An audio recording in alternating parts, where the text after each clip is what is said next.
literally 10:54 last night, which was very shortly before that airstrike killed him and his colleagues, he wrote a post on X saying, "If this madness does not end, Gaza will be reduced to ruins, its people's voices silenced, their faces erased." Let's talk about Anas Al-Sharif, because as you say, he was the most high profile of the number and was the target of the IDF strike. What do we know of him? He was 28 years old. He was born in the Jabalia refugee camp, which is right next door to Gaza City, and grew up there.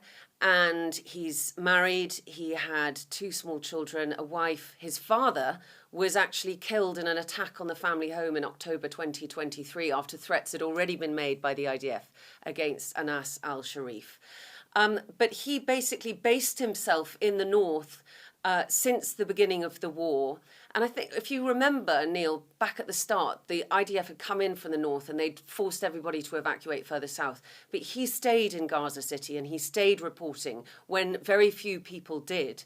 And he's a really well-known figure across the Arab world. I was watching social media video this morning when I came in, and the taxi driver said, "Are you watching about Anas?" And I said, "Yes." And he said, "We were all listening, looking at this last night. We were all crying. My little girl was crying because she knew that he had a little girl." You know, this man was very famous. He was a really loud voice across the Arab world from Gaza and from Gaza City. And I think that's really important to note as Israel prepares its attack on Gaza City, that they've just silenced one of the most important, influential voices from it. We know ahead of the strike that Israel had complained about his coverage. They believed that he was a Hamas operative. What the IDF have said is that he was running a battalion that targeted Israeli civilians with rockets. And they have long singled him out. You know, they've had a thing about Al Jazeera. They have stopped Al Jazeera from broadcasting in Israel, and they've said that it is integrated by Hamas.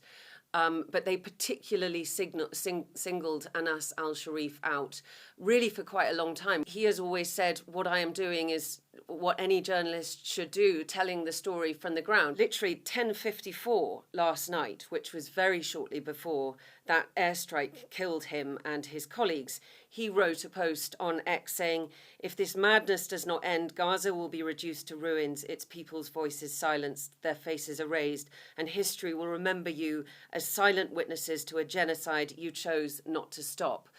You know, that's not the kind of reporting that Israel is going to appreciate.